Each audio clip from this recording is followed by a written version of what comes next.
सच्चिदानन्दरूपाय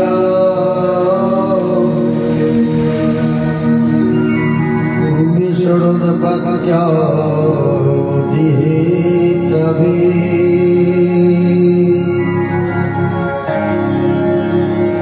तापत्रय विनाशाय श्रीकृष्णाय वयं नमः।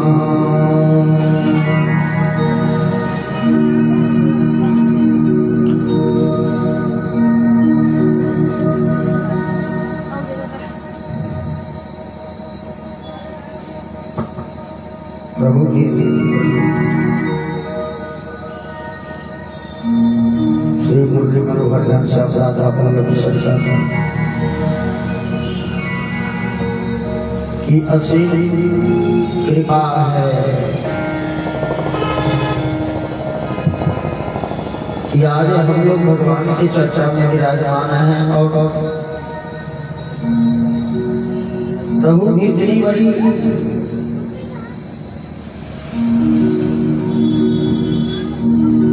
करुणा और अमृत बरस रहा है कि प्रभु की कथा का रसपान करने का अवसर प्राप्त हो।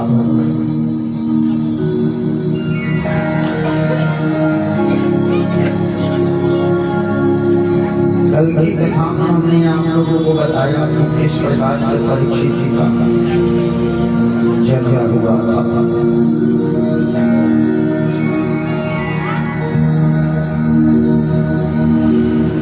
जब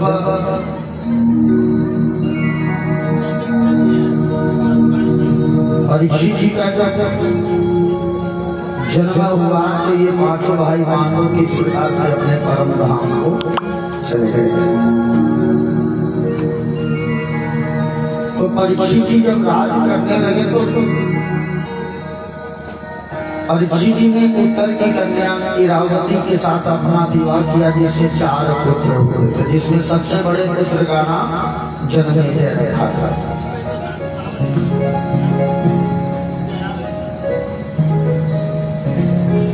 परीक्षित जी जब राज करने लगे तो परीक्षित जी के राज में किसी भी प्रकार की प्रजा को कोई कष्ट नहीं होता।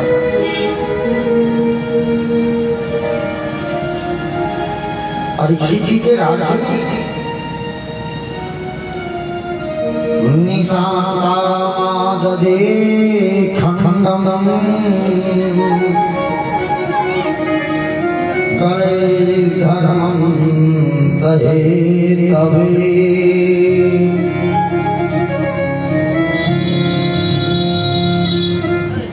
परीक्षित जी जब राज करने लगे तो अपनी प्रजा के लोगों के लिए अपना राज पुरुष खजाना खोल दिया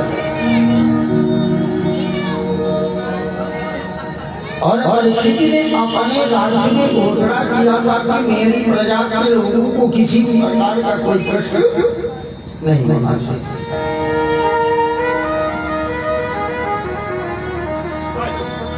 कोई अगर कुछ कहता भी था तो परीक्षित जी सबको क्षमा करते थे।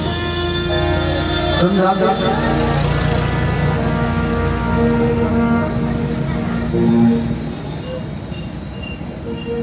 एक दिन परीक्षित जी ने अपने गुप्तचरों को भेज दिया अपने राज्य की खबर लेने के लिए। परीक्षित जी ने सोचा कि जरा मैं तो अपने महल में ही रह गया, अपनी प्रजा का खबर नहीं पाता हूं कि मेरी प्रजा किस प्रकार से खुशहाल है या कष्ट है। तो परीक्षित जी ने अपने गुप्तचरों को भेजे और कहा जाओ जाकर के हमारे राज्य में प्रजा के लोगों का हाल चलेगा।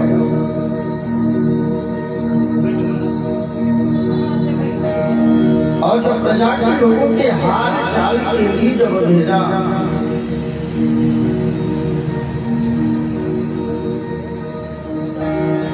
तो गुप्तचर जब गए राज्य का जब पता लगा करके जब प्रजा के लोगों के हाल चाल को पूछ करके जब आए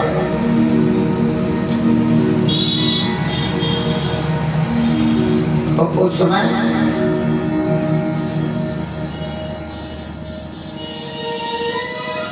जब प्रजा के लोग का जब हाल चल करके जब गुप्तचर आए तो कहा कि प्रभु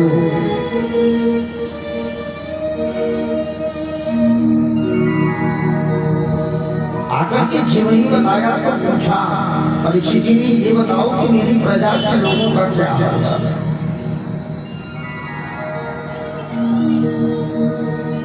तो ये सुनकर के गुप्तचरों ने कहा कि सरकार आपकी प्रजा बहुत ही खुशहाल है, किसी प्रकार का किसी को कोई कष्ट नहीं है, किंतु एक बात का मुझे खबर मिला है, सूचना मिला है, क्या आपको मालूम है? परीक्षित जी ने कहा बात क्या है? तो कहा कि आपके राज्य में कलयुग का आगमन हो चुका है और कलयुग को रहने के लिए आदेश आपने दिया है। परीक्षित जी ने कहा मुझे तो कानों कान इस बात का खबर ही नहीं कि मेरे राज्य में कलयुग का आगमन हो गया। परीक्षित जी ने कहा पता लगाओ कि दुष्ट कहाँ है और लेकर के आओ कि बिना मेरे आदेश का मेरे वहां आया कैसे। गुप्तचर पता लगाने के लिए चले गए, किंतु परीक्षित जी के मन में विचार था कि जब से मैं राजा बना कभी भी अपने महल से बाहर नहीं गया। मेरी प्रजा क्या मेरे बारे में सोच रही हो? मेरी प्रजा यही कहती कि राजा की परीक्षित तो बहुत बड़े अभिमानी हैं कि जब से राजा बने कभी भी अपने प्रजा का हाल चाल पूछने के लिए देखने के लिए भी नहीं आए। तो मन में विचार बना कि मैं अपने प्रजा के लोगों का हाल चाल ले आऊं। तो स्वयं एक बड़ी सेना लेकर के परीक्षित जी और रथ में बैठ करके चल चलते। जब परीक्षित जी कुछ दूर गए तो देखा कि एक पतली दुबली गाय है और एक बैल है और एक काला कलुरा व्यक्ति है जिसके हाथ में छड़ी है और छड़ी से गाय को सता रहा है, मार रहा है। तो ये सुनकर के तुरंत अब ये देख करके परीक्षित जी को हार नहीं गया। परीक्षित जी ने अपने रथ को रोका। परीक्षित जी ने कहा कि खबरदार दुष्ट, बड़ी जोर से और कहा कि क्या समझ लिया जल्दी पार का जमाना बीत गया कि पार्थ अगर जीवित ना है तो पार्थ वंश अभी जीता है। परीक्षित जी ने कहा कि क्या तुमने समझ लिया कि इतना जल्दी पार्थ का समय बीत गया और पार्थ जीवित नहीं है, क्या हुआ उन्हीं का अंश नहीं भी हूं तो अभी मेरे भी संग में मेरी प्रजा के लोगों को किसी भी प्रकार का संकट नहीं हो सकता। परीक्षित जी तुरंत तलवार निकाले और रथ पर से कूद गए और जब रथ पर से कूद करके जब बगी बगी गए तो देखा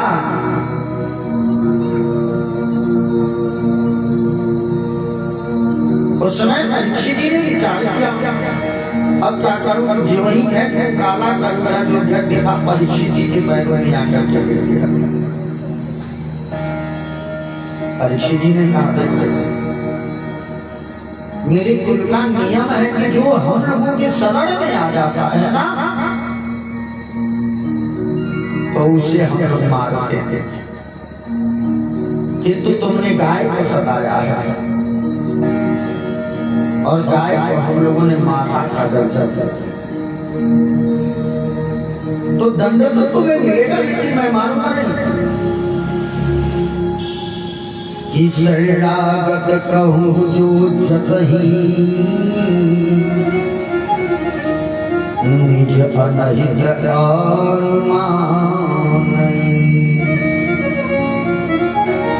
इते नर पावर पापमय तिनहि विलोकत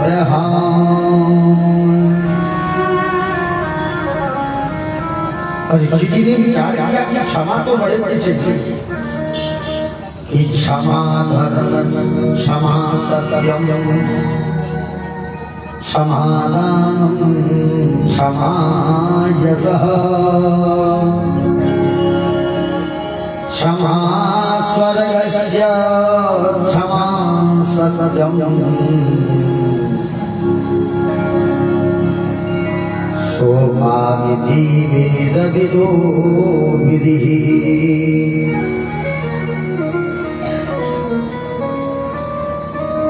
कि अगर बड़ा है तो उसको पहले अगर कोई शरण में आता है तो क्या करना चाहिए? तो क्षमा करना चाहिए। और जब क्षमा करने का मन में विचार बना लिया, किंतु परीक्षित जी ने कहा कि अभी तुमको छोड़ूंगा नहीं।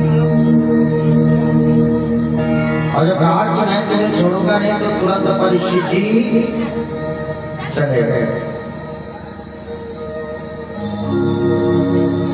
और जाकर के गाय के समकक्ष गए और जाकर के कहा कि हे गौ माता, क्या इस दुष्ट ने आपको मारा है? क्या इसने आपको सताया है? ये सुनकर के गाय लेकिन कुछ नहीं कहा। परीक्षित जी ने बार बार कहा कि गौ माता आप भयभीत मत होइए, मैं हूं ना, ये दुष्ट आपका बार बार काम नहीं कर पाएगा, आप एक बार मुझसे कह के तो देखें।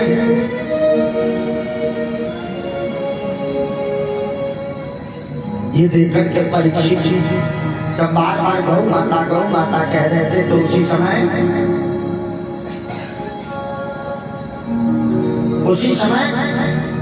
बैल ने कहा कि ये बार बार उसी तरह गौ माता कर रहे। तो बैल ने कहा कि सरकार कि यह गाय नहीं यह पृथ्वी पति, यह पृथ्वी कहलाती है, अपनी भविष्य की व्यथा सोच दुनिया से भागी जाती है। कहा कि सरकार जिसे आप बार बार गौ माता कह रहे ना, वो गौ माता नहीं है, ये साक्षात धरती मैया है। और धरती मैया के ऊपर अतिशय अत्याचार हो रहा है, पाप हो रहा है। तो ये देख करके धरती मैया गाय का रूप बना करके भाग रही है।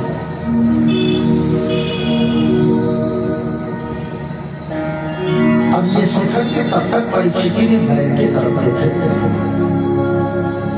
और जब बैल की तरफ देखा तो बैल का 3 पग टूट चुका था। और जब बैल का 3 पग टूट गया था तो ये देख करके तुरंत परीक्षित जी ने पूछा तो सरकार ये आपके पैर कैसे टूटे? चाहे इस दुष्ट ने आपको मारा है, सताया है? तो बैल ने कहा कि राजा मुझे किसी ने नहीं मारा, किसी ने नहीं सताया। तो कहा कि ये पैर कैसे टूटे? बैल ने कहा कि मेरा पग अपने आप से टूट गया। परीक्षित जी घबरा गए, अपने आप से तो किसी का पैर नहीं टूट सकता, कि उनका कैसे टूट गया? पहले बार बार पूछा कि सरकार जब किसी का पैर अपने आप से नहीं टूट सकता तो आपका कैसे टूट गया? तो ये सोच करके तुरंत बैल ने कहा कि राजा जब सतयुग का समय था ना तो मैं उस समय अपने चारों पैरों पे खड़ा था। किंतु जब सतयुग का अंत हुआ, त्रेता आया तो एक पग मेरा टूट गया। और जब त्रेता का अंत हुआ तो मेरा एक पैर और टूट गया कि दो पैर टूट गए और बच गए मेरे पास दो पैर। और उस युग का नाम पड़ गया द्वापर। कि दो मतलब द्वा मतलब दो, अपर मतलब पैर, कि जिसके पास दो ही पैर हो। कहा कि तू सरकार का द्वापर का अंत हुआ तो मेरा एक पैर और टूट गया, तो मैं इस समय अपने एक पैर देखा था। परीक्षित जी को समझने में विलंब नहीं लगा। परीक्षित जी ने कहा सरकार तो आप बैल नहीं हो, आप स्वयं साक्षात धर्म हो, क्योंकि सतयुग में केवल सत्य था। और जब सतयुग का अंत हुआ तो एक पैर टूट गया कि त्रेता में एक अंश पाप होने लगा तो तीन अंश पूर्ण होता था।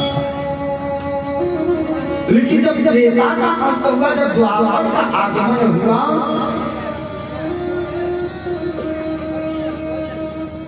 तो धर्म के दो पैर। तो द्वापर में जितना पाप होता था उतना ही पुण्य होता था।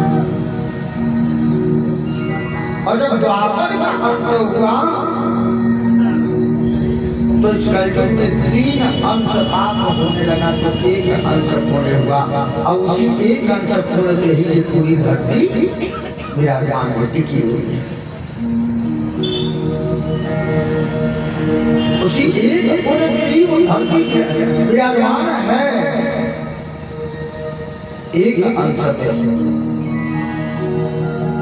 परीक्षित जी ने कहा कि सरकार सतयुग में इसलिए आप चारों पैर पे खड़े थे क्योंकि आप सत्य था, लेकिन सतयुग जो पैर जो वही सतयुग का अंत हुआ तो सतयुग भी आपका पैर टूट गया। और त्रेता का जब अंत हुआ तो त्याग रूपी पैर द्वापर का जब अंत हुआ तो दया रूपी भी पैर आपका टूट गया। परीक्षित जी ने कहा कि काला कंटा व्यक्ति कोई और नहीं, यही साक्षात कलयुग है। और कहा कि यही साक्षात कलयुग है। परीक्षित जी कलयुग के पास गए, कलयुग तुरंत शरण में आ गया कि सरकार क्षमा कर।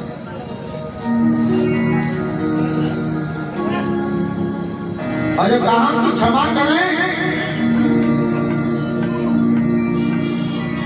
परीक्षित जी ने कहा तुम जितना जल्दी हो सके मेरे राज्य को छोड़ करके चले जाओ। कलयुग का सरकार ये आपने कहा। और इस सतयुग त्रेता द्वापर में यही विराज किया तो मेरे लिए भी यही भी स्थान दे दी कि मैं भी यही विराज करके अपना गुजर बसर करता।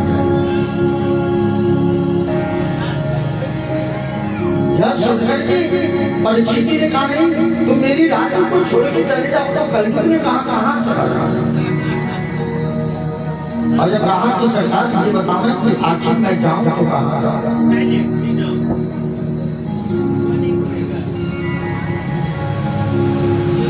यह सोच करके कि आखिर मैं कहाँ जाऊं। परीक्षित जी ने कहा कि तुम कहीं भी चले जाओ किंतु मेरे राज्य को त्याग। और जब कहा कि तुम मेरे राज्य को छोड़ करके चले जाओ।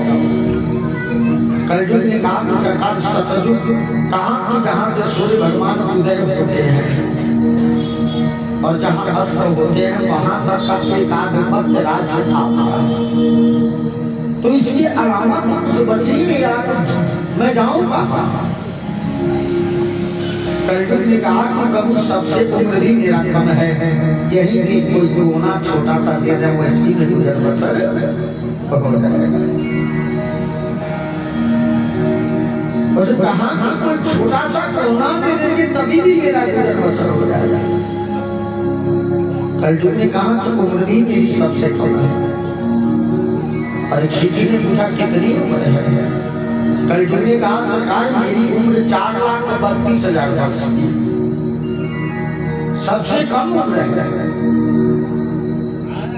क्योंकि शत्रु का उम्र क्या था, तो 17,96,000 वर्ष की उम्र शत्रु थी, और त्रेता का 12,94,000 वर्ष का था, द्वापर का 8,64,000 वर्ष की उम्र थी, और कलयुग का 4,32,000 वर्ष का एक उम्र है। तो कलयुग ने कहा कि सरकार सबसे कम उम्र है, तो यही भी कोई तोड़ा दे दे कि मेरा भी गुजर बसर हो रहा है। परीक्षित जी ने सोचा कि जब सबका यही पे सबने राज किया है, शत्रु त्रेता द्वापर ने राज किया, तो कलयुग के साथ अन्याय नहीं किया जा सकता। अब ये सोच करके परीक्षित जी ने 4 स्थान दिया, कहा कि जहाँ मद की